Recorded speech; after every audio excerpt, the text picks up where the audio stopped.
All right, we'll call the meeting to order here at 8:05 a.m.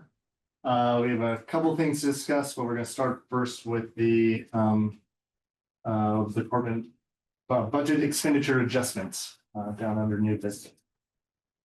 Thank you. As we have started the year in July and August with trying to be thoughtful about our expenditures. By not filling vacancies, we have identified some funds that went back into the budget that were represented in Assistant Superintendent Katie Blake's Q1 report. And the goal of those funds being redirected was to ensure that we were able to stabilize the budget for the entire FY26 school year, as well as if anything came up that we could fund and use monies for that would support student achievement or support any gaps, that we would try to use those in that manner. We don't have a lot of money to do that with, but we feel like we need to be respectful of asking our principals what they need. In light of the academic outcomes as released by the spring of 25 MCAS data, we had a discussion with the principal of Tucker Elementary School, Celeste Hoag, and she has come up with some non-monetary shifts in practices that will strengthen her team in order to identify and support and take action steps related to those students not meeting success in grade level, and also two of which would require some additional funding for the school year. So we're very thankful that her educational leadership is demonstrating urgency on behalf of our school community. She's in her second year, so last year definitely was a state of the state year for her at Tucker. And she has truly demonstrated a clear vision of what she thinks will be supportive of better student outcomes at Tucker for students who are not being grade.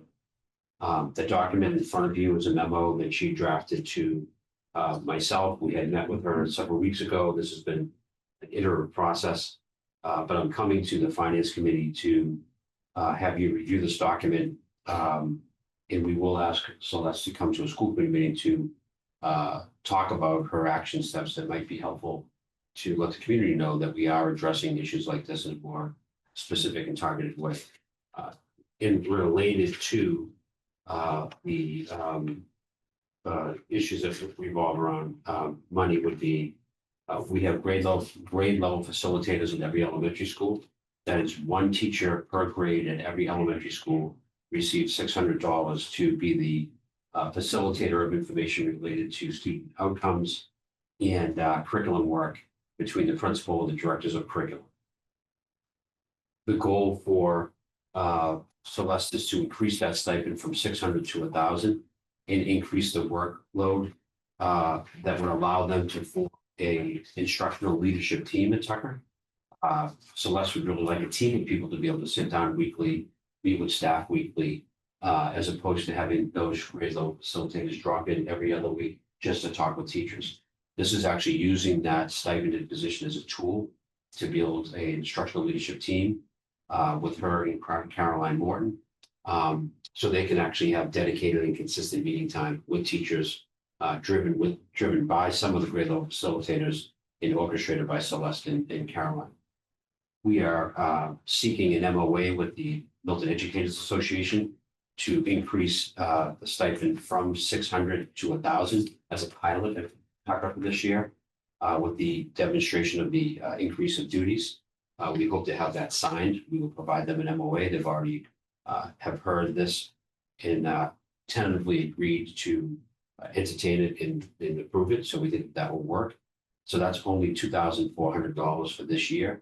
That is a $400 increase times the 6 grade level facilitators equaling $2,400.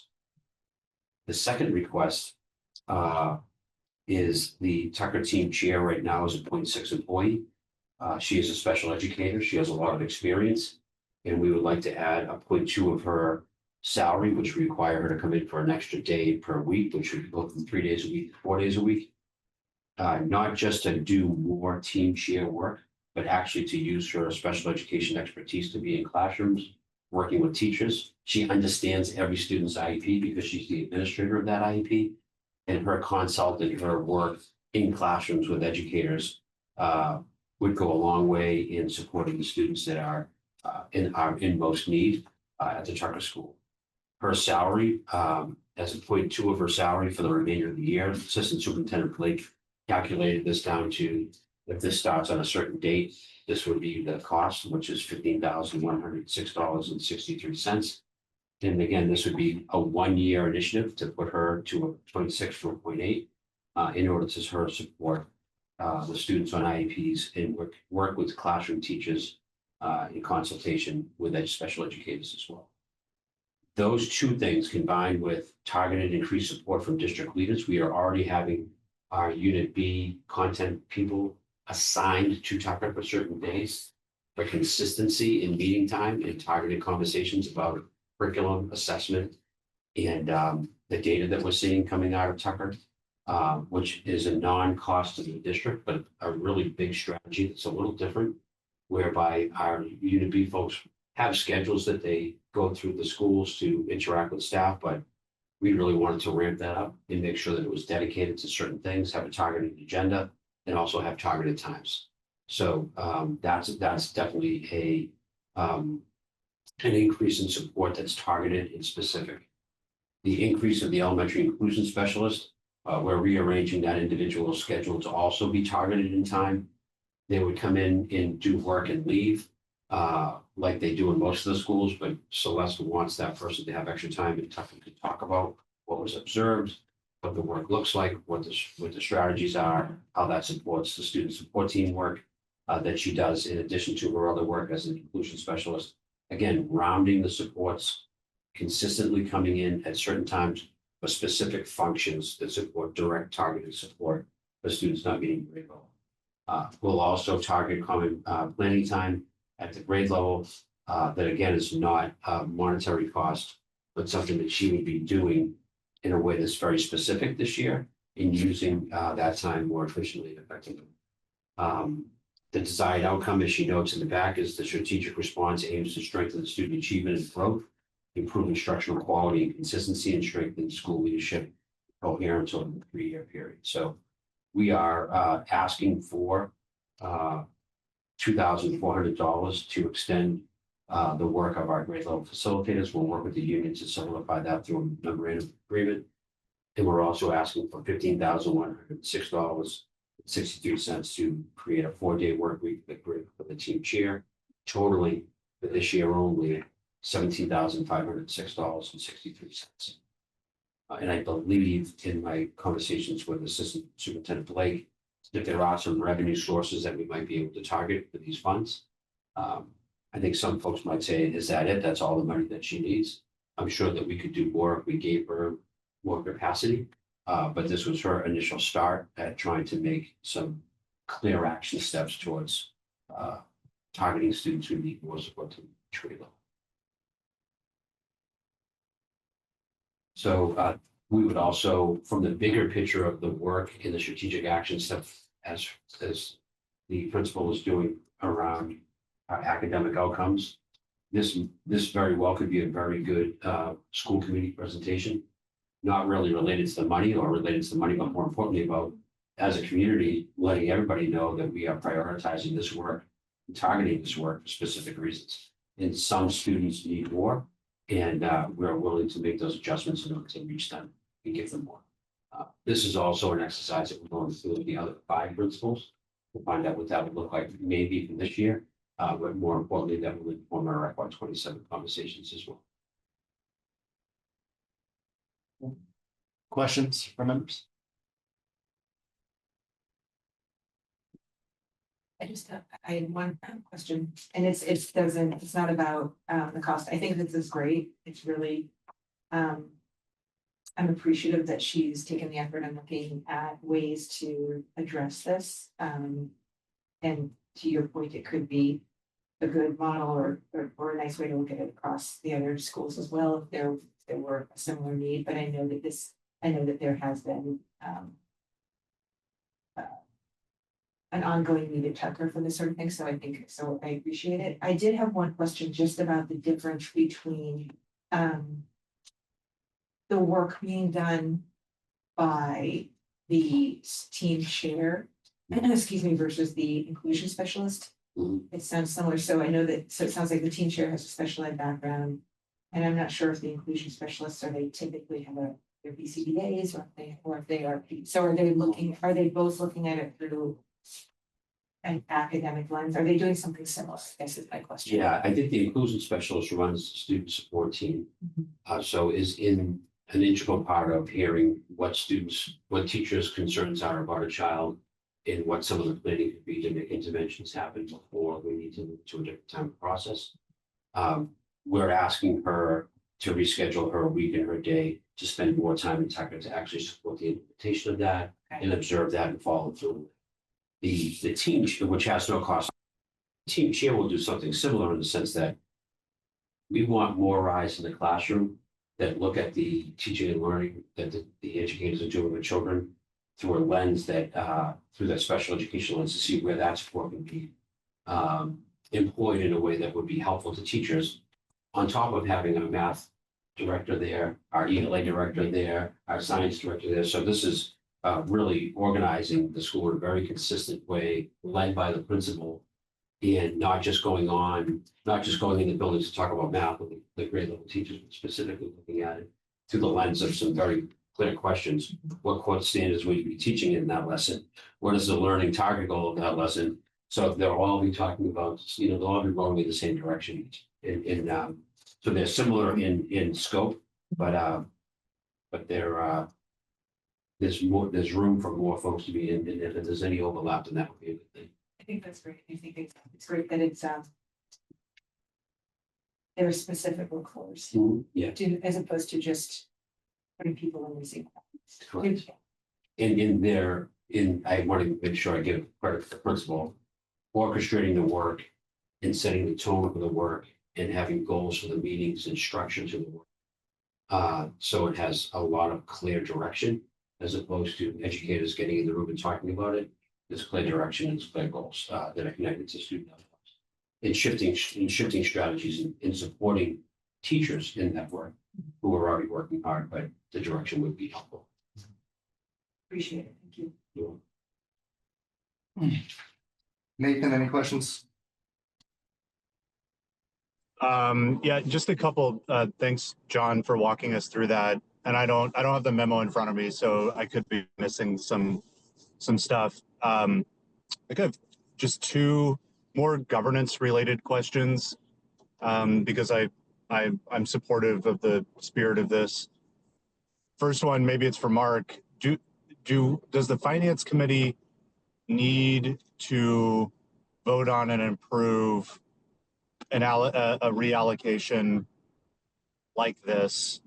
At the, I took it, it's about $17,000 or $20,000 of additional expenditure, which seems small. So just kind of wondering about that. And second, John, as I understood it, it sounds like the stipend increase for I forget what you called them, but the grade level leaders from $600 to $1,000, which is modest. Does that set any kind of precedent for the way that other stipends are designed for other stipended work, that we should be cognizant of? So I'll start with that question first. So we will be meeting with the union specifically to let them know that this is a pilot for the year. They'll sign a 1-year MOA. And then we will decide if it works for Tucker, would any other school like to do it? We might scale it up to a district-wide measure, and that would actually be discussed in our big table negotiations that we just happen to be having this year. So we could cement that by the time this negotiation ends. If we were ever to look at raising stipends in any way out of a negotiation cycle, this is exactly how that would happen. We'd write up I have a 1-pager for the union to talk about what the change in work would be, what the additional tasks would be, and then we're respectfully asking those people to do those extra things and reimbursing them for them. So this is kind of the strategy that we would always use if we're going to increase anybody's stipend for a certain activity. That 600 was based on an every other week cadence of meeting, and the making it go to 1,000 now would be an every week cadence of work that they'd be responsible for. in this, in the second, the initial question about, the school department has bottom line authority around how they expend their dollars. There is, policy language, I think, in the Milton School Committee that when those, shifts are done, that it needs to be brought to the finance committee, similar to how we did the Q1, where we made shifts in August by not filling vacancies, and Katie came back and showed the committee exactly where those dollars went, as part of a transparent approach to how the budget would work and what we started off projecting as our budget for FY 26. If any money has moved in a direction, it's respectful to inform the school committee that those dollars are taken out of one line and gone to another. So that's why I would be here today. And these funds, I think some of them may be resting right in Celeste's budget. So we start talking about revenue source, Nathan. It might be actually easier than we think, because I think Tucker has some stipend or coverage money that could be utilized, and then we can, but I think that that's an express conversation that we all want to have with the school. Can I just add to that? So the policy, school committee policy is budget transfer authority, it's policy DBJ. And the request for transfers, and it's between the cost centers. So as John had said, some of the funding may already be in the Tucker cost center. It may just be that we're reallocating it from one area to another. And the language just says that it has to be submitted to the school committee as part of the quarterly report. So any of the changes that we talked about today would be reflected in the quarterly report that's presented to you all here at Finance Subcommittee and to the full school committee in January. So the Q2 quarterly report. Yeah, I think this one and the last one is y'all asked us to vote on the last one, but I think that was more because it was a larger change in sum of money, and you want to make sure committee as general body kind of agreed with that. This being much smaller, it's just kind of why I think it's very weird. Yes. And also, so from a financial standpoint, that's absolutely correct, Mark and Katie. But from a leadership perspective, we want to make sure that you're aware of the targeted action that we're taking and where we're moving funds to do it. You should be aware of that. And, we consider this the action steps that are needed. And so that I consider this something that we would also just want to be aware of in general. That's why maybe Celeste would come to a meeting in December, or maybe the second one in November. Yeah, I think broadly speaking, this is great. I think it's something that we've been, I'll speak for myself, like been hoping for to see like what is it that we are changing over there in order to help address kind of learning gaps. And was so glad when Celeste came in and hopefully is providing some stability, and glad she's kind of developing this vision for how to try and turn things around and respond to the needs of kids. And so love that she has this plan, love that we're able to support it, love that it's a low budget impact in a time where we know we're not flush in any way, but glad we can support this. I had a cost, I think, similar to connected with Nathan's around just the stipends of if this was to roll out to district-wide, because we were saying this is a one-year thing. Do you all have a sense of how many grade level facilitators there are district-wide, and like what? So there's one per grade. Okay. At the elementary level only. So that would mean kindergarten, 1, 2, 3, 4, 5. So there's six times 4. Yeah, okay. And again, short money. Yeah. And the history on grade level facilitators is a whole nother conversation, and how they utilized in their original, having put them in place back in 2010-ish. This is also a conversation broadly about how do we want to utilize their role in conjunction with the curriculum folks that we now have in place at the elementary level, in conjunction with the support that we have with assistant principals. 15 years ago, there were no curriculum folks at the elementary level. There were no assistant principals. In grade level facilitators was our first attempt to puncture that role into letting educators support educators around talking about teaching and learning, scope and sequence of the work in data. Then over time, I think the curriculum folks have come into play, which is perfect. But remember, the hardest part about our elementary curriculum work is that Brian Selig is responsible for 13 grades of math. And at the elementary level, every teacher is a teacher of math. Whereas at the middle and high school, he might have a total of 14. So all of those folks trying to do curriculum work at the elementary level have to meet with every single teacher. The grade level facilitators act as that important sergeant underneath the general to go out to the grades and say, is this working for you? Brian and I met, we met with everybody. How's it going for you? What does it look like? And I'm a kindergarten teacher, and we're kindergarten teachers, and we can meet on that during our common planning time. And they work as an extension of Brian's work, an extension of the principal's work, which helps because it's just the volume of staff that needs to be addressed, and the consistency and the communication needs to be enhanced. And so they provided the school role that I think could grow. And this is a model that I'd like to increase. But it also makes me think about how we organize our curriculum work, right, at the other level, which is another conversation. But I do believe that educators working with their fellow educators as leaders goes a long way in consistency in how grade level of teachers approach the work. I also think the clean share request, Katie, maybe you remember from last year, I think this was something that she'd asked for within the FY26 budgets. Obviously, Yeah. really weren't able to include it, so this is not also new to us. This thing. And I think with some of the supplemental funding that we received from the federal government during that pandemic, that role was increased because it was identified as a need, and that need hasn't gone away. It's just that funding has gone away, and so that's why it was reduced back down. But obviously, the need continues. So, How does that compare to, off the top of, do other schools, do they each have one for Yeah, so one FTE? So we, other schools have one FTE each by volume of school. But then when we did a caseload analysis, the Glover's caseload of students and IEPs is actually lower than the Tucker.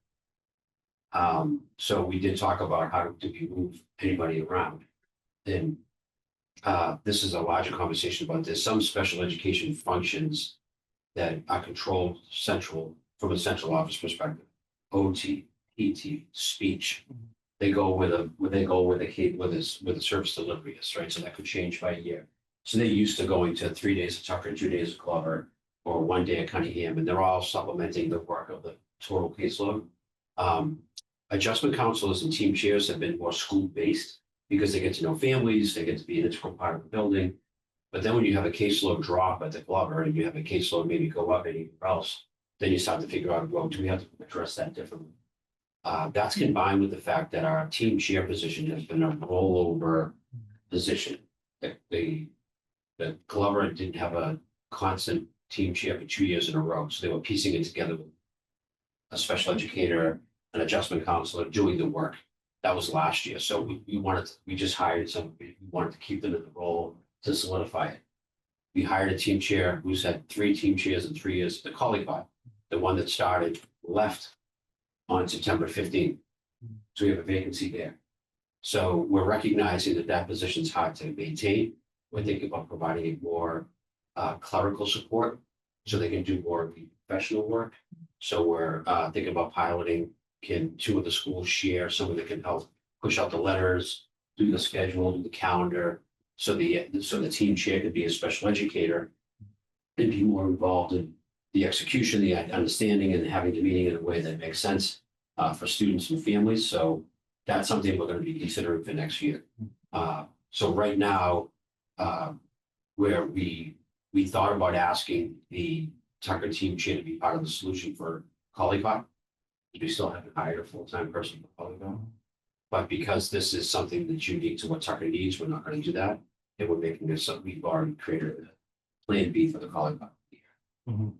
But this is a hard position to fill. And it's always filled with a position as an educator who's experienced. So the 2 finalists for the Collycott position were highest step people because they're usually your most experienced special educator who then has a good handle on how to run the meetings. And so, but and we always say yes to that. We hired an expensive person for September, and they didn't feel like they could get the support of the position. So that feedback, like an exit interview, was like, wow, we need to start doing something different around supporting that position. And we also are meeting with our team chairs on every other week basis to identify what their needs are as well. But, you know, Tucker inherently has a full-time nurse for Smallville. Their adjustment counselor is full-time for Smallville. They have an extra math interventionist for Smallville. So there are added resources there by the structure of how we do the work. Then move towards trying to take action steps to ensure that underperforming students achieve a grade level, which is one of our priorities. This is an extension of trying to exercise number 4 of our priority to take further action steps in order to make sure that we're addressing the needs of students who.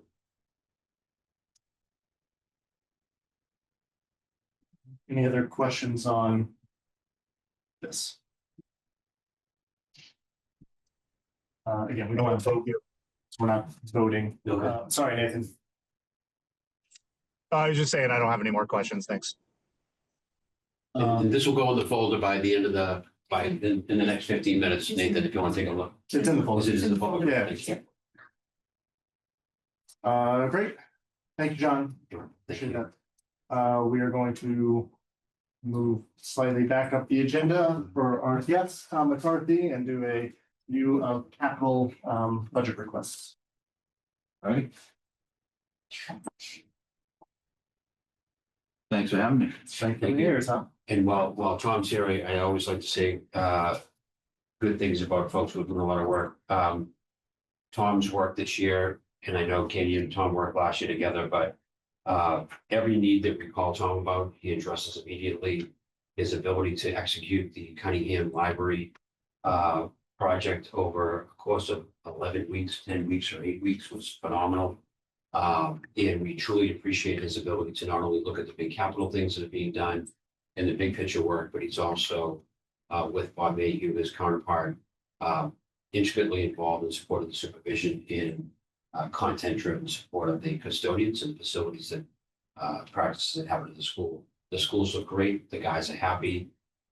It's a great crew. The work gets done. And so just to say out loud, Tom, thank you very much for all your work. I really appreciate it. It's been a lot of good work.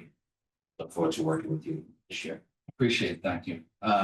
Just to bounce that back is the guys do all the work. So the custodians do a fantastic job keeping the homes clean with the limited resources. And so I honestly give them right back the kudos that they deserve. So we're sitting, what page do you want to start on? I'm on this page. It goes right to the blocks of expenditures, or what do you want to start? Yeah, so I have just summary this is the summary that I turned into the capital committee. Okay. So that one, I think that's what I sent to you, John. Yeah, I think I have it looking dark. So we No. have a copy of the 5-year capital request form Yeah, we have within the the folder. that just has- technology memo, but not the memo for you. Yeah, this is what we have. I can. Yeah. the 5-year. Yeah.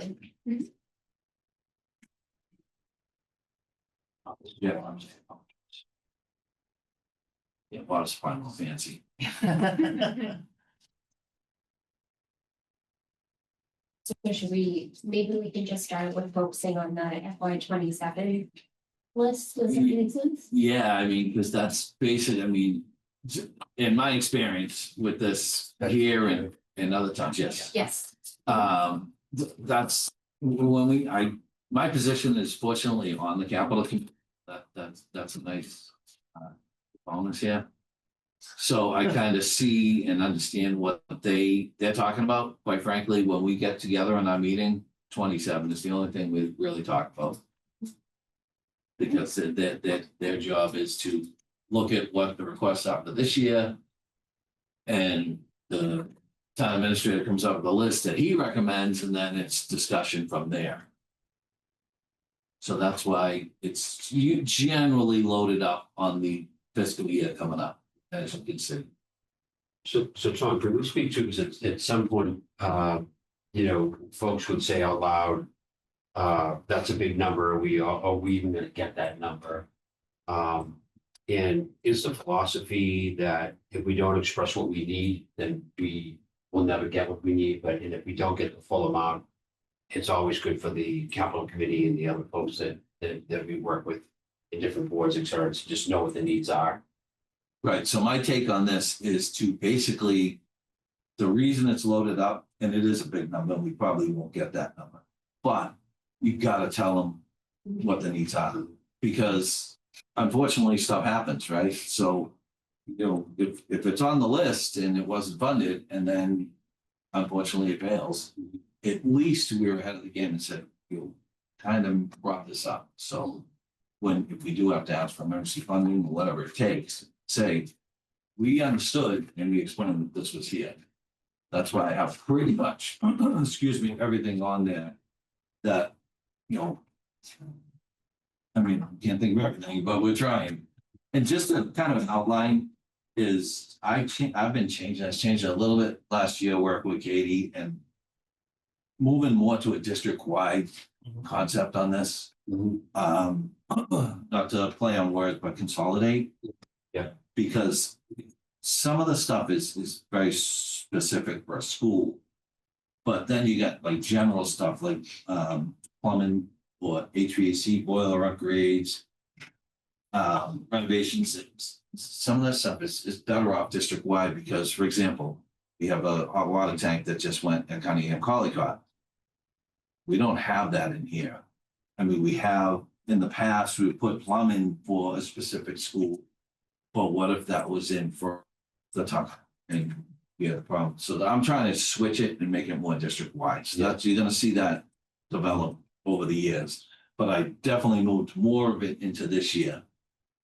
So I guess to get back to your point, John, is I basically say, this is what I think we need right now. And one of the things that in over time, if anybody asks, well, how long has this been on the, you know, how long has that water heater been on there or that whatever need be on there? Always having the documents to go back to and say, we've been meeting 2 years on this. And, you know, this went, you know, why is this an emergency? It's an emergency because we didn't fund it and we've asked for it 2 years in a row. And I understand you can't fund everything, but it has been an ask. So I always like to have that trail of breadcrumbs to show that we've been consistently requesting funds for certain things because when capital things go, it's a big deal. Right. You can't not replace the water heater. You can't not do the elevator at the Tucker, which we did in the summer. Correct. You can't not do those things. So, and that's the first thing the warrant can be asked when, rightfully so, when we come with an emergency expenditure. Well, was this anticipated? Yes, we've had it on our budget capital list for 3 years. And we all had to make decisions, I get it, but yes, it did go. And that's why we're coming to you for $100,000 for an elevator shift change or whatever. So the documentation is helpful to just be very explicit about the need being requested over time. And from a funding perspective, I think this really speaks to if something happens during the year, we don't necessarily have a choice whether we want to defer it. Like we need to fix it immediately. And so in order to do so, in some instances, we have to fund that through the operating budget where the money wasn't appropriated in the operating budget because it truly is a capital expense. Whenever that happens in the operating budget, any unanticipated expense, similar to some of the other areas that we talk about, are going to potentially, when we just talked about cost allocation and having to transfer money from accounts, it may potentially be taken from other areas. So I think it's just really important that the schools, our priority is always, right, the teaching and learning side, but we can't do that without the lights on, the heat working. And so it's just trying to balance, how do we make sure that we're taking care of every aspect so that financially we feel like we have sustainability, that we're not having to pay for major expenses from the operating budget. Which also speaks to the theme of the year, which is revolving accounts. The facilities revolving account always has to have a balance in order to address the needs that happen throughout a year that are not on the radar screen or are on the radar screen but not funded in capital. That need to be paid for, need to be done in a way that doesn't impact general instruction for students. So again, this theme of making sure that we have a budget that's sustainable, that it's all the right levers in place through revolving accounts in order to let the teaching and learning happen like the duck going across the pond, nice and easy, But below it, there's a lot of paddling going on. Paddling is the use of different pieces of money to make all those things ready for the kids to come to school. And facilities is a big part of what those needs are that can be unpredictable or not as well funded as needed. So that revolving account is a revolving account.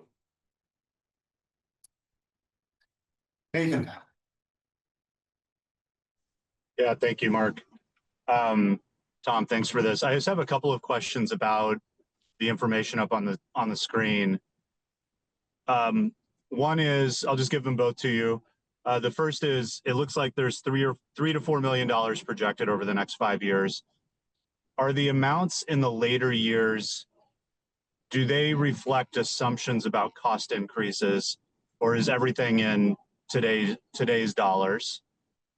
And my second question is, you know, in my other life, which I'm driving to right now, I spend a lot of my time waist deep in millions of dollars of deferred maintenance that, you know, we got whatever X millions of dollars in deferred maintenance. We chip away at $1 million this year and we add $1 million. Is this inclusive of deferred maintenance? Or are these like the top priorities and you have some other spreadsheet with $12 million worth of deferred maintenance that's like sort of you're chipping away at slowly?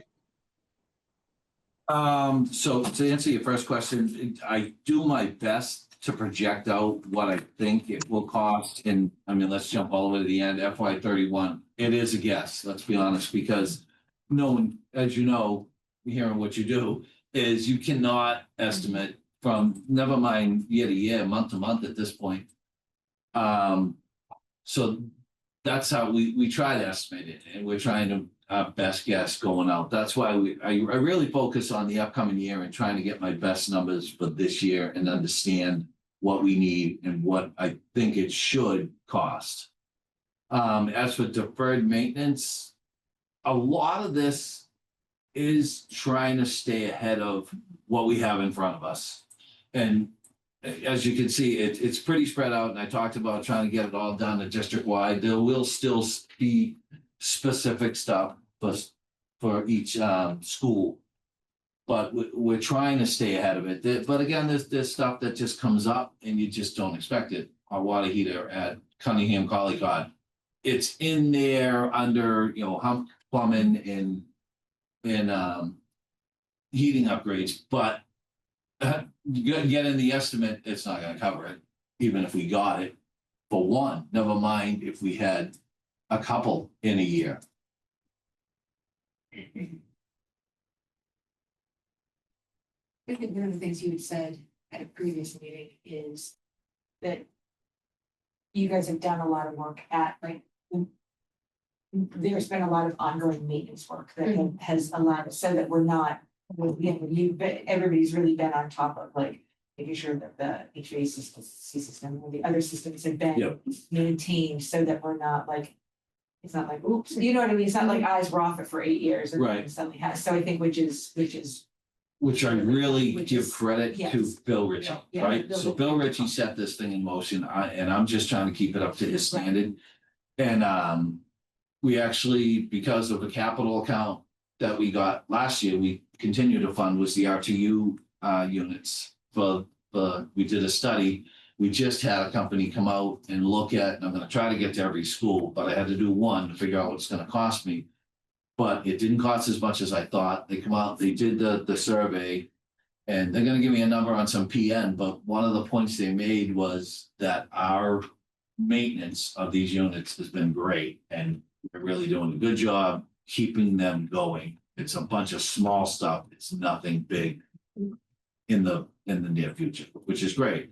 That's at one school. Hopefully we get the same report for everyone, but that was the one school, which was the Glover, which is the oldest. Right. So we're gonna go to Tucker next and hopefully get the same report, or at least close. I give credit to my guys, to my HVAC tech, young guy, and is absolutely on top of his game. It's nice to have the trades staff that are on staff so that they can take care of it as well, that we're not always contracting out.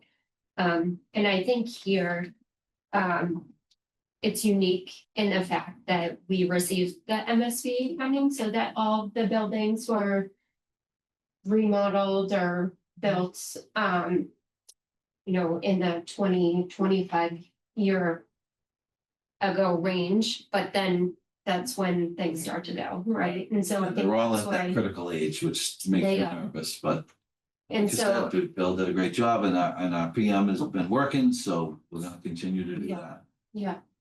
And it just becomes so much more expensive if we're not funding that preventative maintenance, and that deferred maintenance will end up costing us so much more. So that's why I think that again speaks to everything being on here at a district-wide level, because we want to make sure that that funding is readily available.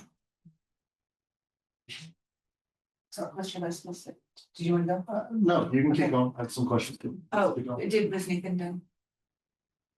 Yeah, you take it. So one of them that's the big number is the lighting. Yeah. The And field, Field lighting, Yep. and I know that this has been an ongoing issue to the point too, where I think you even had conversations where like you started half an hour, like, wait, it's got heat. Yeah, So that one just, I mean, from a number of reasons, just seems like, I mean, I can't imagine that it's efficient in the sense of like the cost, all of it, like, I think it's just like, I have to imagine there's not a cost, an efficiency cost in replacing it that we would actually be saving money in some way, but also just like lights going off in the middle of a football game is not, no, it's not. right, no, you know, so not at all. has this one been on? This has been on for several years. So last year, I thought and I did it again this year, hoping that the Copeland Foundation might help us out. I haven't heard back. I forget when they meet and make their decision, their fall decision. But we didn't get it in the spring. But it's back here. I'm hoping for that, and I'm working with Eversource and a vendor to try to get some rebates.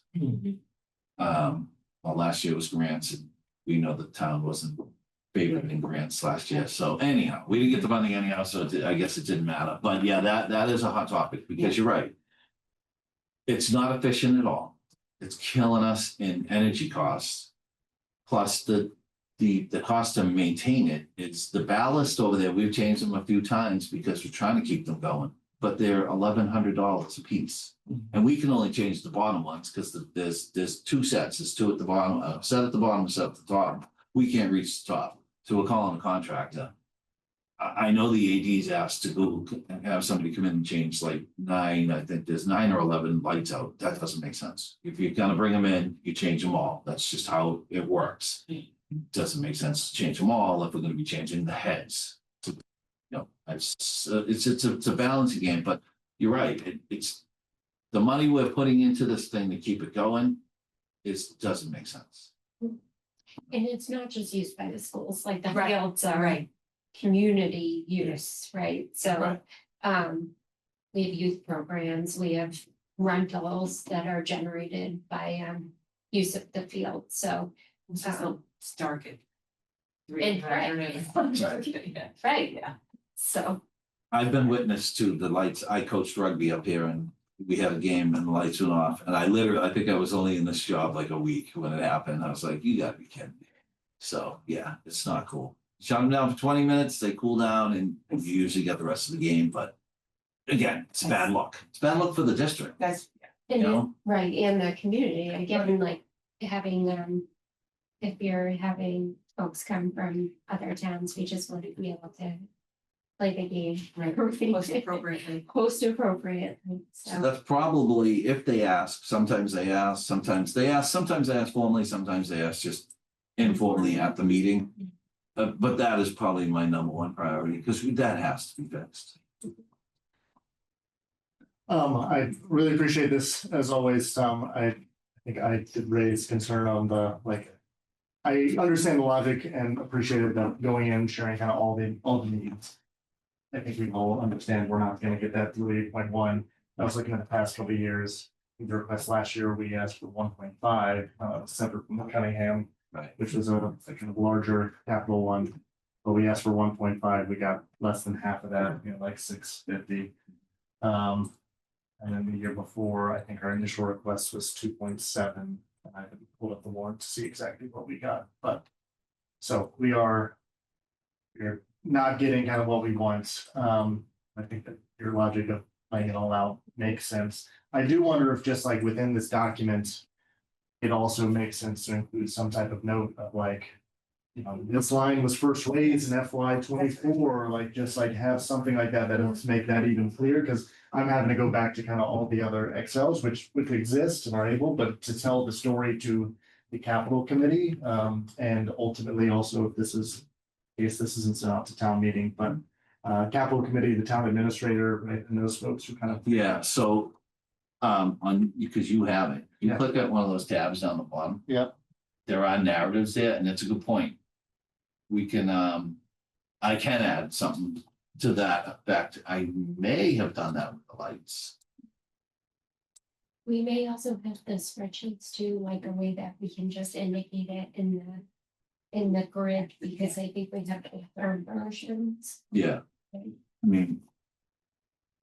I'm all for this in these narratives. It's a lot of work, especially like Yeah. this list. Every other department in this town probably has a fraction. I mean, even the consolidated list is a fraction of this. Right. But obviously, we're talking, 6 schools and a lot of stuff. That's why another reason I'm trying to consolidate it, but unfortunately, it's probably the rare person that's reading all those narratives down below. So that's why I take the point. I think we're fortunate that this position, not necessarily me, but this position is on that committee, so you can bring that up. Because I certainly make that point Right. when we start discussing it. Yeah, in my mind, it's like maybe a row of like first raised, this thing Yeah, or something like that's- that for certain of them, but. Yes, the problem with that sheet right there, or the whole thing, Mark, Yeah. is that is the format that you get, and that is the format that you use. I Yeah. can't deviate, because it comes back to me. Because when they get mad at you. Yeah, I mean, otherwise, I think a lot of the stuff that y'all talked about with lights, I totally agree, and we talked about that 2 years ago in the Yeah. facility. A question just process wise, facility advisory committee also kind of reviewed this, talked about this. Yep. And then I assume that when you talk to capital, and capital's gonna tell you to, unfortunately, probably kick rocks related to this number. That it's gonna go back to facility advisory to like talk about what your recommendation of like what you're prioritizing, what you're not. That kind of thing, see how much we get. Yeah, so our first capital meeting's next week, actually, so that's good, because that's kind of early, so maybe I'll get a pulse on what they're thinking, yeah. Yeah, do you also have a pulse on what the other? Like DPW recommendation of the town, because that's always part of it is Yeah, I mean, just what portion, because like overall our total capital bonding last year was 5.8. and that's usually kind of where they like to stick, Yeah. right? They don't like to go too much more than their average, so Yeah. to speak, right? Like that term. But our tech requests this year are also about what we've asked for the past couple of years. Yeah, so, I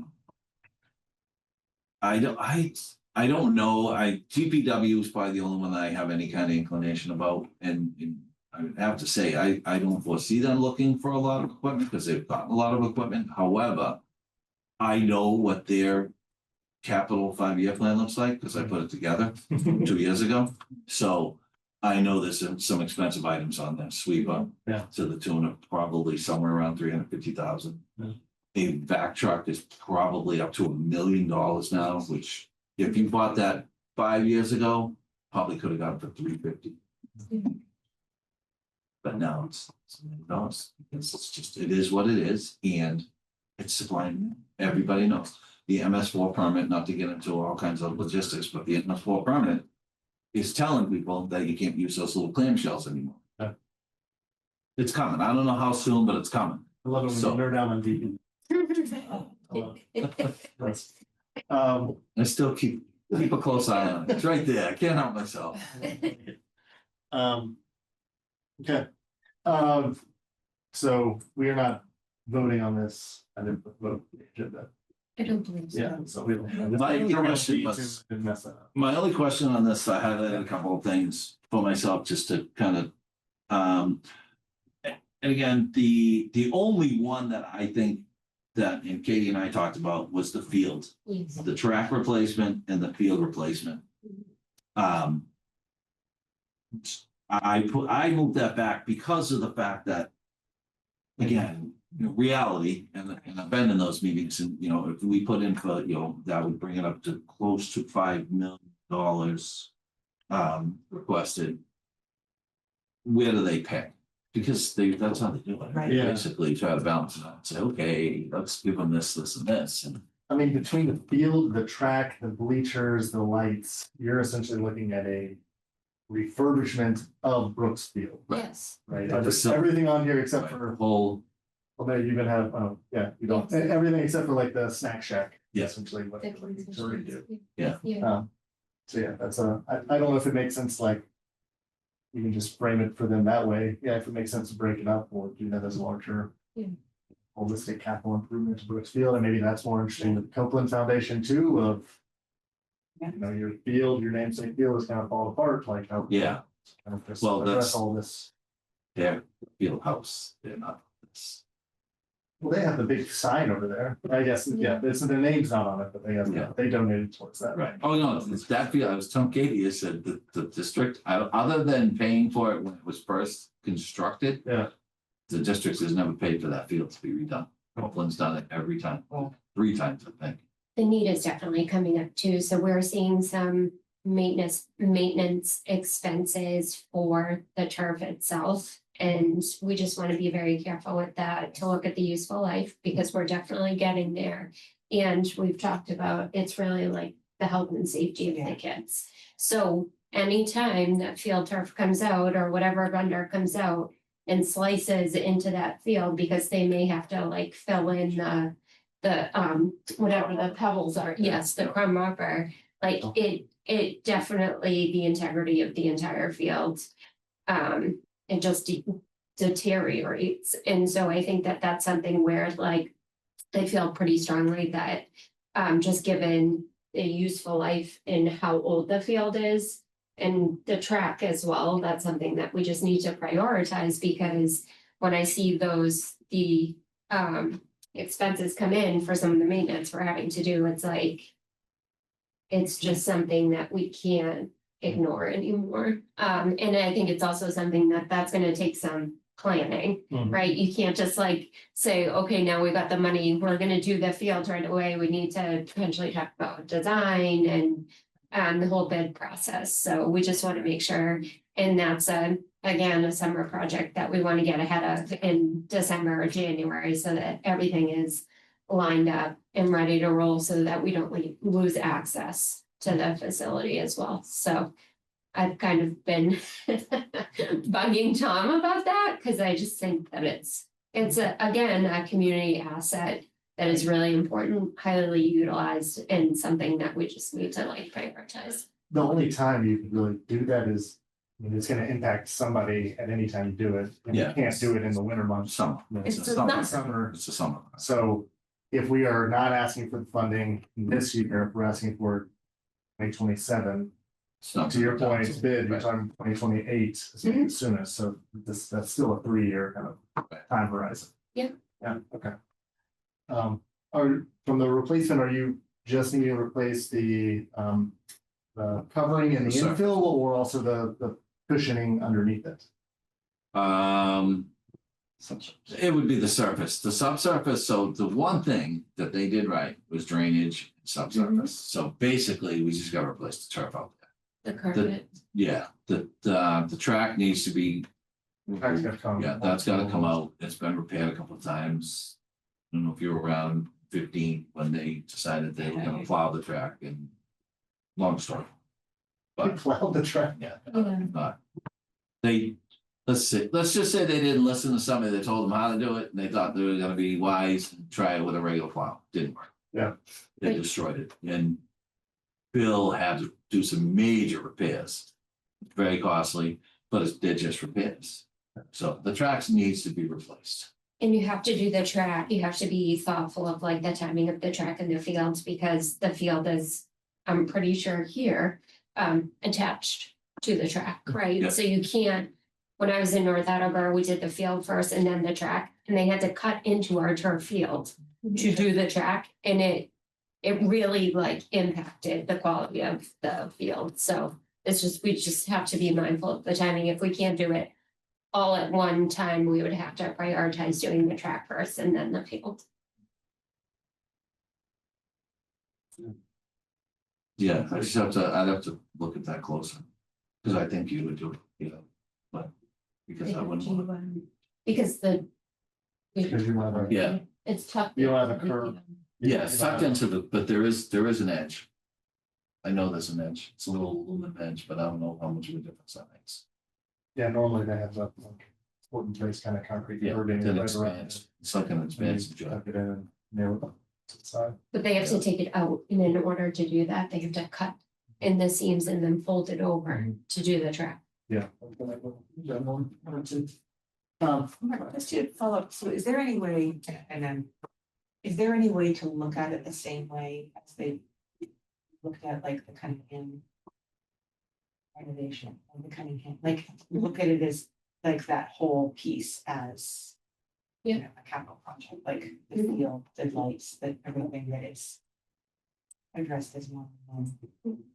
Yeah, I think the way it was laid out like this is more to kind of take the curse off with the No, I- big yeah. slap in the head. Yeah, no, I It's agree, built but I think if you, $7 million Yeah. rather than, you Sticker know, shock.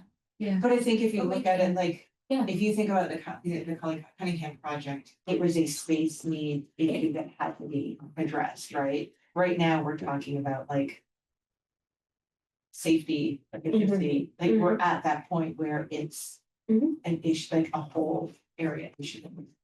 I don't know if kind of framing it that way, does it? I don't know, I would just, does it? Do you realize the impact of it more when it's like, this is this whole area, like, to, you know? Yeah, no, I think there could be some like within one story, you're able to do all this. I think if you cut out the LED light, like if the whole thing's not getting replaced, I do think the idea of cutting in LED Yes, light, at yeah, least to try and get that done sooner, because you Right. could do that kind of as a one-off. Yeah. Unless you're within some refurbishment needing to replace the poles, which I don't think you're. it's just a hedge, Um, which saves a ton of money. Yeah, it saves a lot. So yeah, I generally agree with that. Have you talked to Parks and Rec? Because I think that'd be the other place of like talking to capital and getting their support with something like this again, whether this year or next year as relates to kind of this larger refurbishment to just get like Parks and Rec to be paying the people saying, like, hey, this field is not in good like condition, right? That you got lacrosse on it, you got football on it, you got cheerleading on it, you got like all kinds of programs, soccer. So just as again, to like build support towards this need, because I think it is gonna be, I mean, as you have here, 2.5 million is not a small capital need. Right. And then found out with Cunningham. Right, and so more people that can talk about it.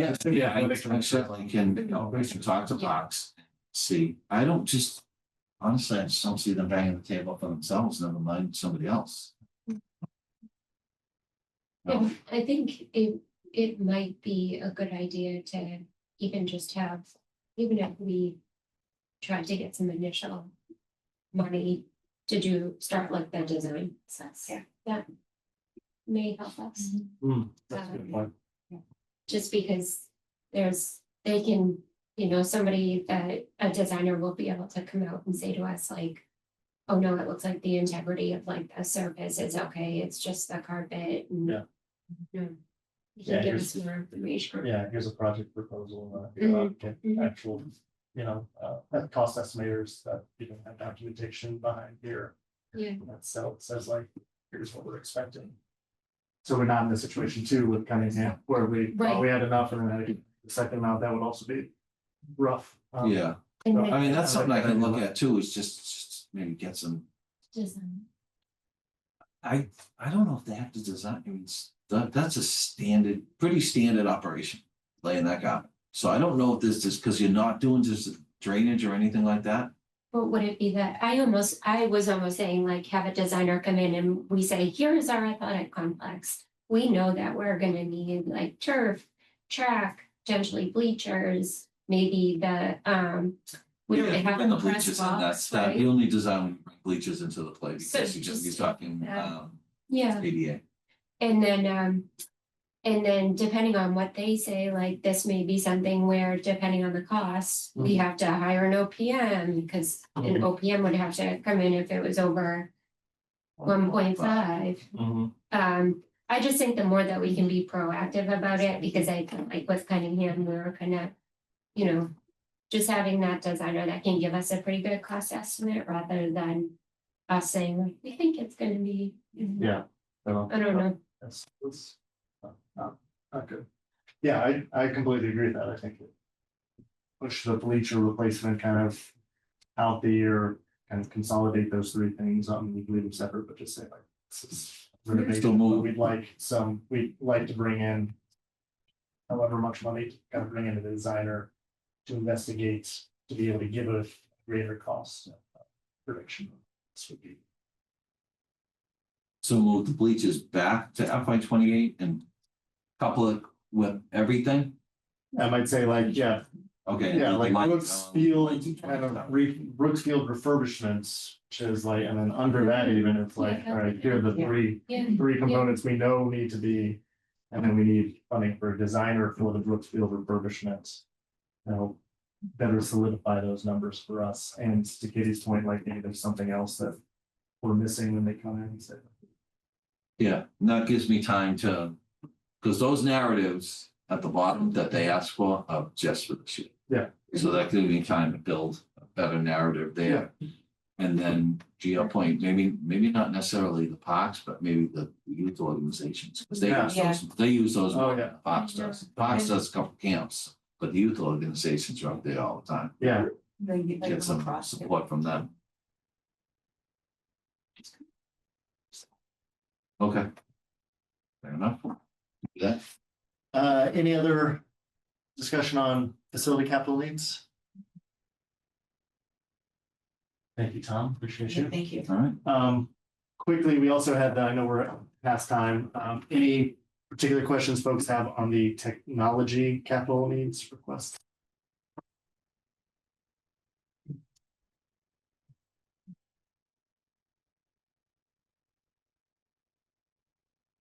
It seems to me that of just looking at broadly, what they did is, which again I found helpful, is take like last year's request document, put that at the bottom. So that and highlight in red, hey, here are the three things that didn't get funded from last year, and now we're highlighting that these are the three things we're asking for again. I'm sorry, I don't have this. Screen share. You guys don't need. Yes, all done with you, Tom. Appreciate it. It's a lesson. Yeah, I just want. Okay. Thank you. Thanks, Have a good day. You too. Right here. So FY 25-26, we needed to replace smart boards, network hardware at Pierce. Network hardware at Collier Cunningham, none of that got funded, so now we are pushing that over. Push back there. Yeah. So. Yeah. That's my understanding, so that's. Mm. That makes sense. I guess my question would just be if they're not gonna give us the full 1.3. You know, out of these three things. What is that gonna be set back on? Staff and students. Yeah. What we prioritize. I believe that John met with Bob to review this, and I'm sure that they had some of those conversations, so I would have to just double check him to see like what they talked about going through. I don't even want to guess because I'm not sure where we are in the life cycle of the end user. I know we try to iteratively do that, and so no, I think obviously it would be impactful for us to like not do that 1 year. Right. But I do know that we also received some supplemental funding a couple of years back to be able to replace some devices. So I can double check with John and get more information before we discuss. Yeah, I just, to the point where Tom's saying he's on that, so he can speak well to Yeah, facility needs, like, I'm not sure who actually is on the, I mean, other than Lizzie being there, but she can't speak directly to it. So, you know, yeah, what level of detail, I think as long as Lizzie is pretty well informed to advocate on our behalf, or again, unless Bob or John are attending these meetings, Right. advocating. Yeah. I think that'd be helpful.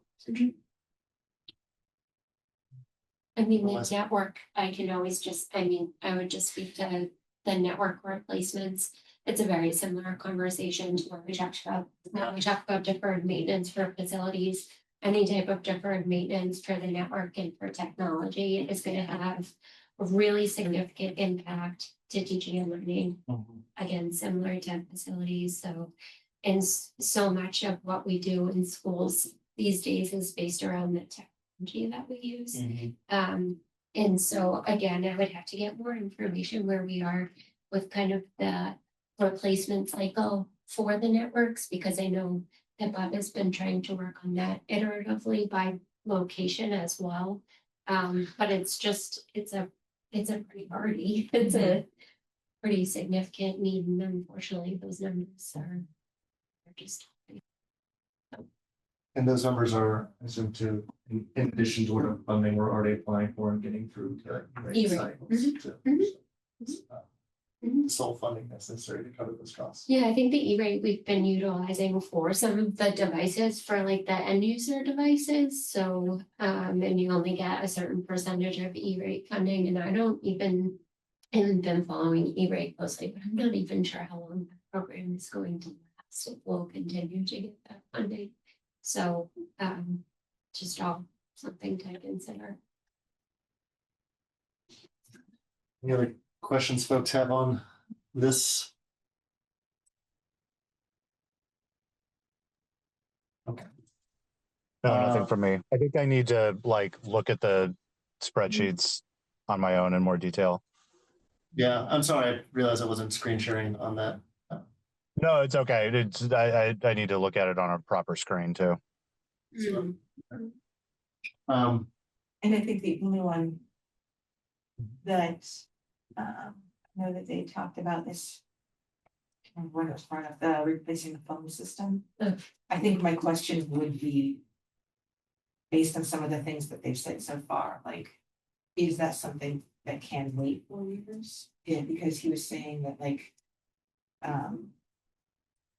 you can't get the part, like they've had to go like eBay to get the parts for this now, so I guess my only thing that I would question is.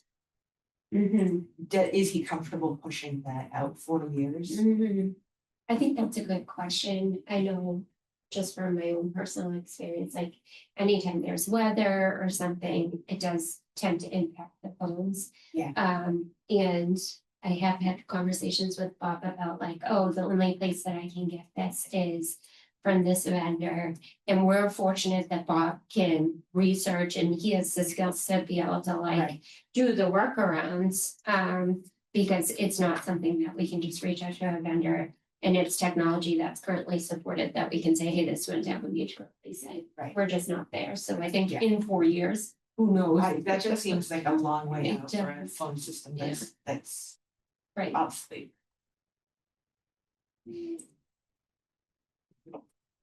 Great. All right. Next up is Budget Coordination Committee report. We met last Friday, generally kind of talked through a bit about some of the policy discussions, policy drafts that the town administrator was putting together and had gotten some feedback on. There's another working group to continue to talk about the forecasting kind of policy procedures for the town this Friday. So it's a lot of kind of that, the policy work related to policies that the select board is looking at and adopting. And then, so we're trying to give select board feedback. That group was giving kind of select board feedback and the town administrator feedback on that. So it's mostly anything else. Nathan, you would add? No, nothing from me. That pretty much covers it. Mark, so I cannot attend either of the working group sessions. Are you able to attend any of them? No pressure. I'm not asking you to attend in my place, but I want to make sure we have a way to plug in. Yeah, I'm gonna try to, if they're in person, that's the part I probably can't do in person on Friday, but I was gonna try and call into it. Okay.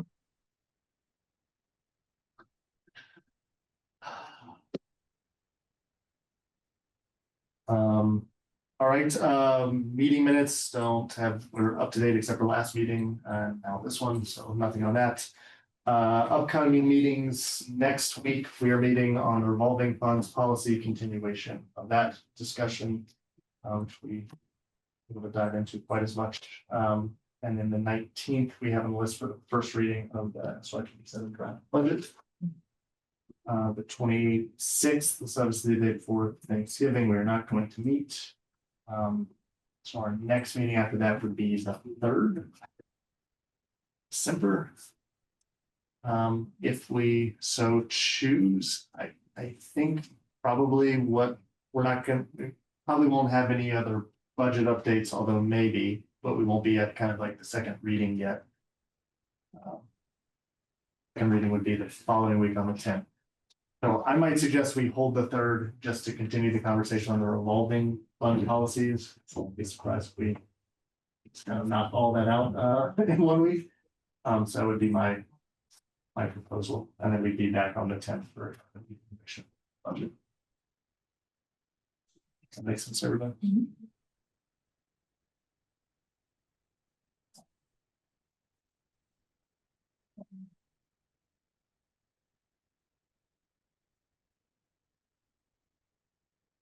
Okay. That's it. Anything else that folks feel like we need to talk about at an upcoming meeting, finance wise? If not, then I will take a motion to adjourn. Is there a second? Second. We'll do a roll call vote. All in favor, Nathan? Yes. Amanda? Yes. And I'm a yes. You're adjourned. Thank you. Thank you.